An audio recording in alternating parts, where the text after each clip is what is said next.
BJP वाले आम आदमी में चले गए, आम आदमी वाले कांग्रेस में चले गए, कांग्रेस वाले आम आदमी में चले गए, आम आदमी वाले बीजेपी में चले, सब गंगा नहाए में, सब साफ सुथरे।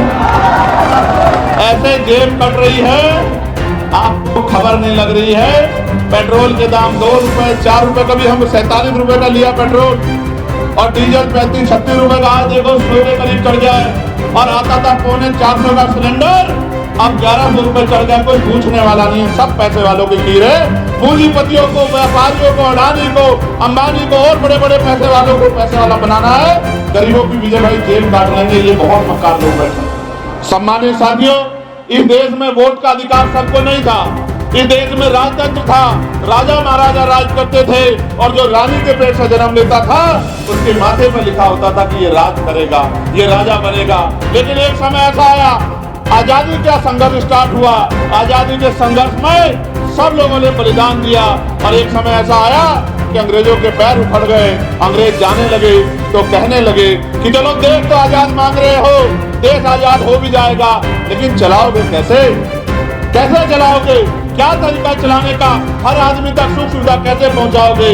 तो सबने देखा कि ये तो वाकई में कठिन काम है। इसके लिए देश विदेश में जाया गया, हर आदमी से बात की गई, बहुत सरकारों से बात हुई कि देश कैसे चलेगा। अंत में एक दरवाजा खटखटाया गया, वो दरवाजा डॉक्टर बाबा साहब अम्बेडकर का था। जब उस दरवाजे को खटखटाया गया और ये पूछा गया कि देश कैसे चलेगा, उन्होंने कहा कि इस देश का संविधान लिखा जाएगा, वो संविधान सुनिश्चित करेगा कि गणतंत्र का मतलब ये होता है कि जनता द्वारा जनता का शासन, जनता जिसको चाहेगी कुर्सी पर बिठा देगी और जिसको चाहेगी जमीन पे पटक देगी। जनता का राज होगा, जनता के हित की बात होगी, कोई असमानता नहीं होगी, न सामाजिक रूप से, न आर्थिक रूप से, न राजनीतिक रूप से, न धार्मिक रूप से, कोई छोटा बड़ा नहीं होगा, सब बराबर होंगे। सबको पढ़ने का, लिखने का, नौकरी करने का, रोजगार करने का, आगे बढ़ने का, मुख्य धारा में आने का और सब जगह घूमने का अवसर और आजादी प्राप्त होगी। तो उन्होंने कहा फिर ये ऐसा है कि उसके लिए कमेटी बनेगी, ड्राफ्टिंग कमेटी एक सीमित समय में तैयार करेगी भारत के संविधान को।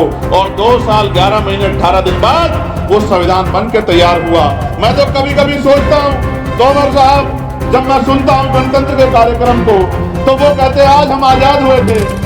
मीडिया वाले पूछते आज का दिन है, लोग कहते हैं आजादी का जश्न मना रहे हैं। इसका मतलब हमारे यहाँ के लोग भोले हैं या जानबूझ के उनको भोला बनाया गया है कि वो भोले और बेवकूफ बने रहे, जो अपने अधिकार और अपने कर्तव्यों को ना जान पाए। आजादी 15 अगस्त को मिली थी और संविधान लागू हुआ 26 जनवरी को।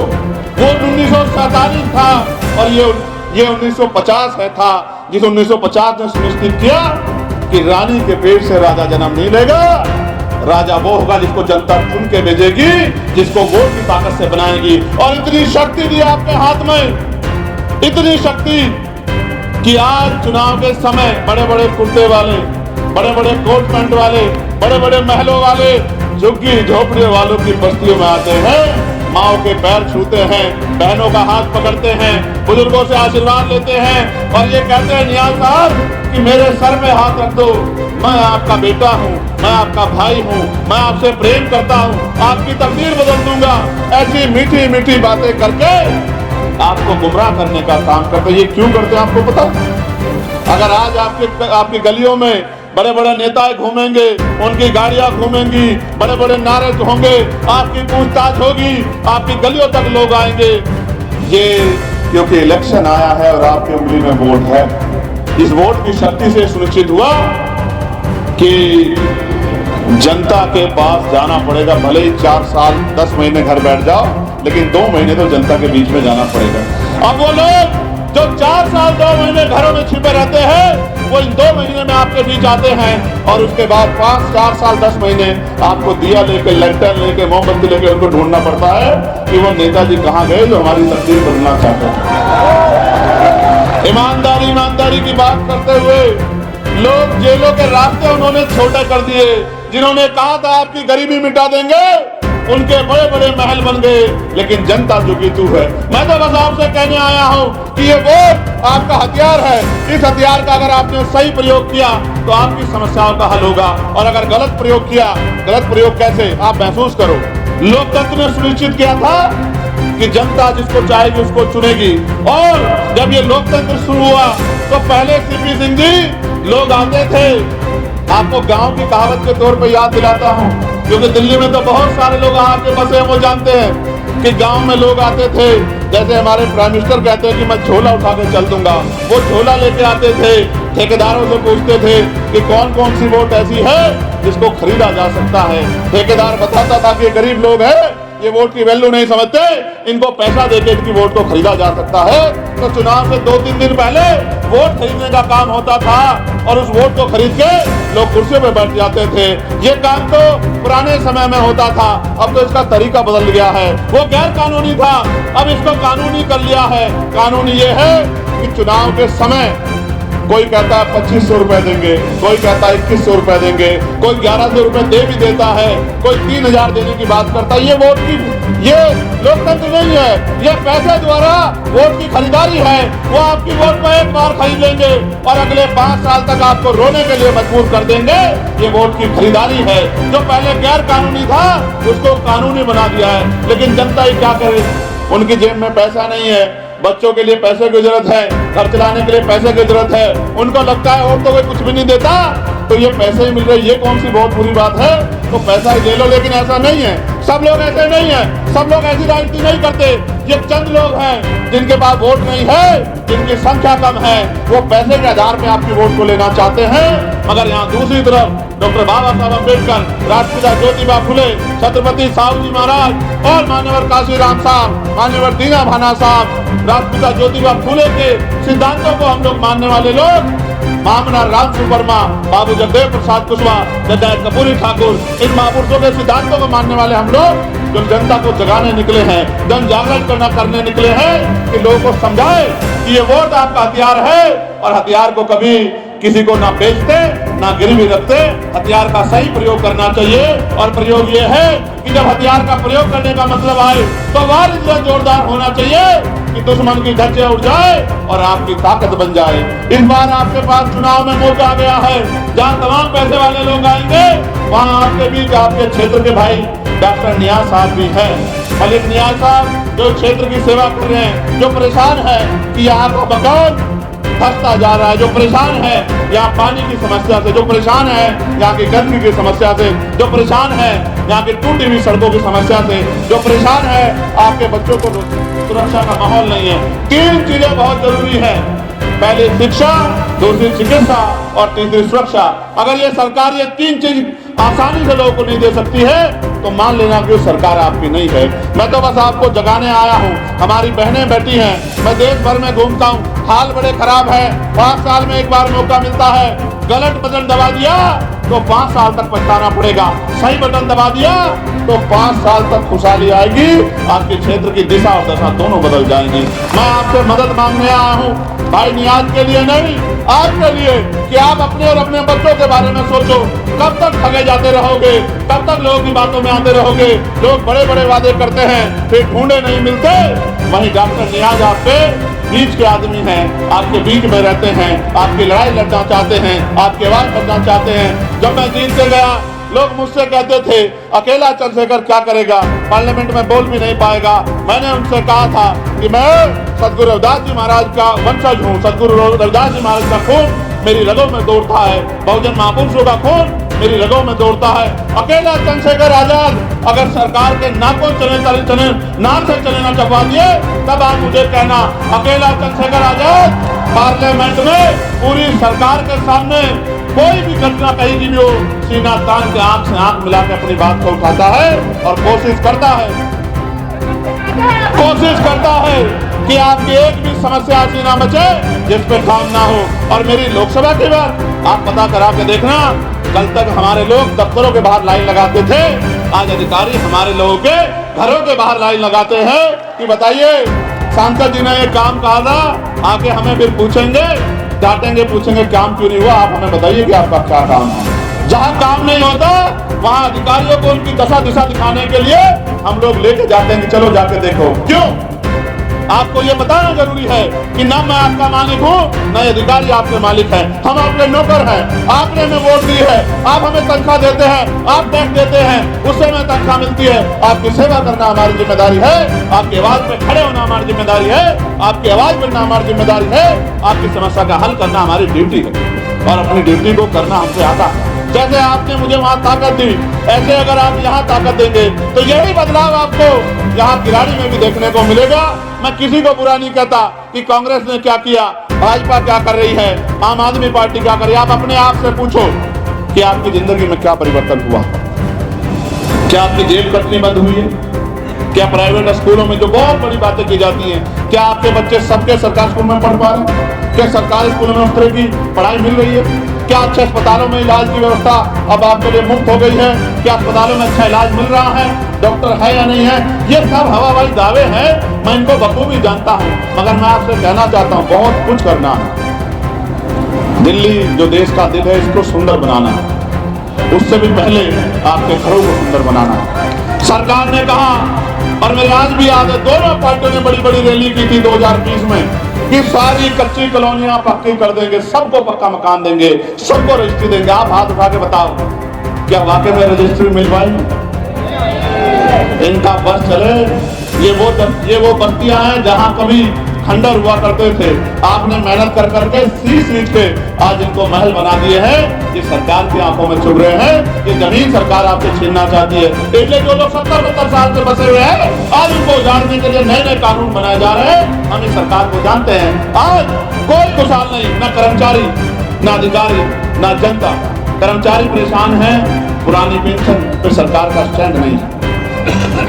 8वां वेतन आयोग चिल्लाते चिल्लाते मुझे पार्लियामेंट में लेटर लिखते थे। एक दिन, बहुत दिन हो गए, दिल्ली का इलेक्शन आया, केंद्रीय कर्मचारी ज्यादा है, 8वें वेतन आयोग की घोषणा कर दी। मैं तो समझता हूं सरकार को कि सरकार हमें बांटने के लिए वर्गीकरण का फॉर्मूला वहां लागू करा दिया था। मैं सरकार को समझता हूं, सरकार हमें डिवाइड करने के लिए बहुत कुछ करेगी, लेकिन जनता अगर सतर्क हो जाए, जनता अगर समझदार हो जाए, जनता अगर फैसले ले ले और जनता चिंतन करने लगे, तो वो दिन दूर नहीं कि ऐसे लोग जो आपसे वोट अपने लिए लेते हैं, बातें आपकी करते हैं, काम आप ना करते हैं, ऐसे लोगों को एमसीडी का चुनाव भी जो है जीतने का अवसर नहीं मिलेगा अगर आपने समझदारी दिखा ली। पहले तो आम आदमी कहती थी एमसीडी हमारे पास नहीं है, अब तो एमसीडी भी आपके पास है। बताओ आपने क्या बदलाव किया? क्या सफाई कर्मचारियों को पक्की नौकरी दी आपने? क्या 7,000, 9,000, 11,000, 13,000 में आज भी हमारा सफाई कर्मचारी शिविर में उतरता नहीं उतरता है? क्या आप सफाई कर्मचारी संख्या पर्याप्त है? नहीं है आपके पास। आपके पास कुछ नहीं है सिवाय झूठ के। भाजपा, आम आदमी पार्टी और तमाम पार्टियां झूठ के ऊपर खड़ी है। इनके झूठ को कुचलने के लिए आप पे कोई हथियार नहीं है। और मुझे कहने में बड़ा गुरेज है, लेकिन ये भी जान लो, आप 20 रुपए का सामान खरीदोगे, सामान अच्छा नहीं है तो दुकानदार के पास वापस जा कहोगे सामान पकड़, तेरा सामान अच्छा नहीं है, जो सामान पे लिखा हुआ था वो माल पूरा नहीं था, हम ये अपना सामान रख, हमारे पैसे दे। क्या कर लेते हो नहीं कर लेते हो? अगर 20 रुपए का 100 रुपए का सामान खरीदोगे, सामान में जो लिखा था नहीं मिलेगा तो वापस करोगे नहीं करोगे? जाके करते हो नहीं करते हो? अगर नहीं दुकानदार वो करेगा तो कोर्ट जाने का अधिकार है। लेकिन अगर आपने बहुत वादे करके किसने वोट ले ली हो तो क्या उसके खिलाफ कोर्ट जा सकते हो अगर वो एक भी वादा ना पूरा करे? जैसे ये बीजेपी वाले कह रहे हैं 500 रुपए का सिलेंडर देंगे, इनकी सरकार उत्तर प्रदेश में, वहां बहुत यहाँ से ज्यादा संख्या रहती है, वहां क्यों नहीं दिलवा देते भाई? हरियाणा में क्यों नहीं दिलवा देते? उत्तराखंड में क्यों नहीं दिलवा देते?